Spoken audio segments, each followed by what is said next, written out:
British bands who came along.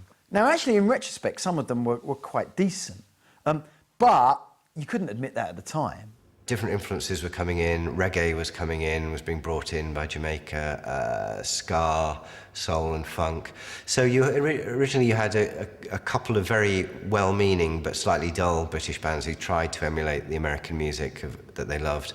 Then they'd start to get a more British sound of their own. This would eventually happen. Bands like, I suppose, Osibisa and Simande and those who little known now, but they tried to play funk first. Then you had bands like the Average White Band and so forth, who James Brown famously said were the mediocre white band or something like this. Put it where you want it. That won't take much time. We can make the best of it, and I could make you mine. Oh, in retrospect, the Average White Band are absolutely magnificent. And in fact, the Average White Band were, I suspect, the best of the British bands. But there's all the others, ones that came a bit later, like Light of the World and all of that sort of stuff.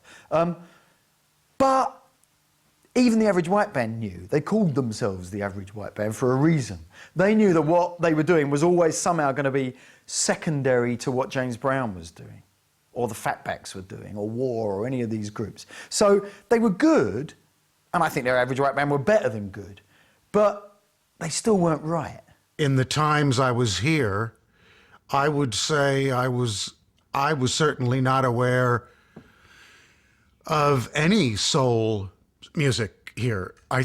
My recollection is that the Brits were listening to Motown and all the American soul music. That was big. It was all American music people were dancing to.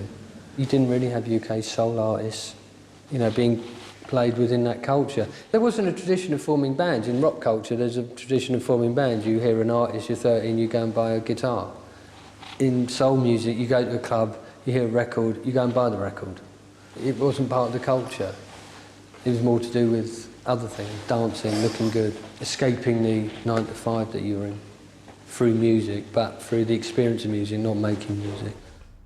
Now basking in the success of his new artistic leap forward, it was in August of 1975 that the other huge hit single from the album would enter the charts. Hey, make some man, shake things over.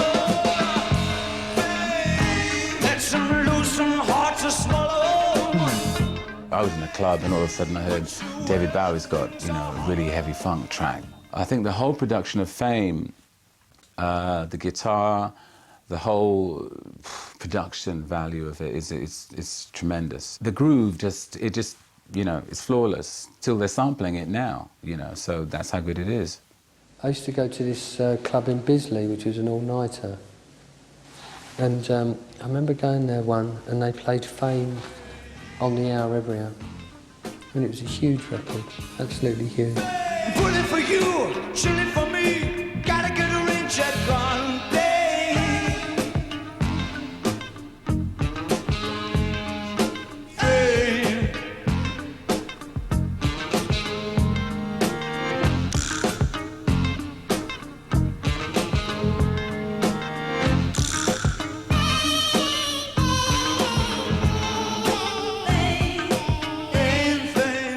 Fame, I mean, that was Bowie's first US #1, so that was the one that really crossed him over.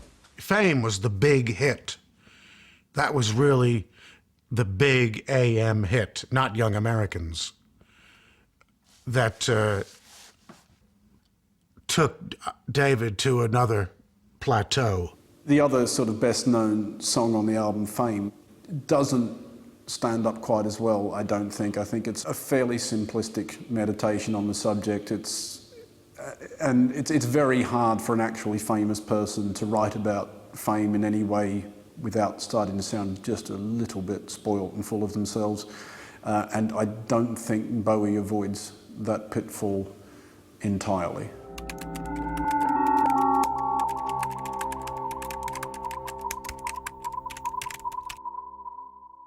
What funk music never did is have, or very rarely did, was have kind of lyrics that made you think or were about very much. That's not what it was for. It was music to dance to. The lyrics were kind of functional usually in funk music. A lot of the best funk music didn't even have lyrics, it was instrumental. But Bowie kind of puts in a song about fame, about what he's been going through, about the stresses and the torments of being David Bowie, and yet you can dance to it. Now that in itself was really important. I would say Fame is probably my least favorite as a song. What it is more of a vamp or a groove, as musicians call it. But as a song, Fame is not an interesting song to me. It's not the essence of what David Bowie represents in my mind, whereas Young Americans has much more of the persona that I associate with him, not Fame. Fame is also notable in that it unites the songwriting talents of both Bowie and former Beatle John Lennon, a brief collaboration that often remains overlooked. Another facet to Young Americans is the Lennon connection, the Beatles connection, where he's got the cover of Across the Universe. He invited Lennon, who was his friend by this point in America, to just come to the studio to hang out while he recorded Across the Universe and maybe tell him what he thought of it, try this, try that. But then they started jamming on an old R&B number called Foot Stompin' with Carlos Alomar. Foot stomping, foot stomping, foot stomping, foot stomping, foot stomping, foot stomping, foot stomping, foot stomping,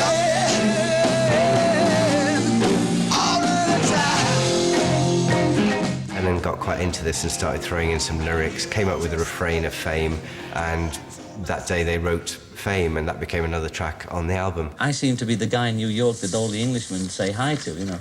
Which is good, you know, if Mick's in town, Paul's in town, anybody comes, I love it, you know. All the rockers come and say, hey, what's happening, you know. And I'm supposed to show them what's happening. Or they already know, most of them anyway. And I got to know David through Mick, really, although I'd met him once before. And next minute he says, hello, John, I'm doing Across the Universe. Do you want to come on down? So I says, all right, you know, I live here. I popped down and I played rhythm, you know.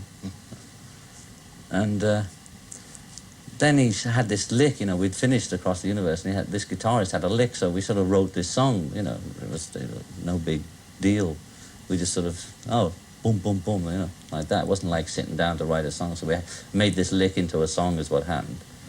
And that's how it happened, and there it is, you know. It was very difficult with John Lennon. I mean, he was involved in his own sort of work, and I think it's just, you know, it'd been nice maybe if they'd sort of done some sort of album together, but perhaps wasn't really that necessary, and I think it was just nice that there was just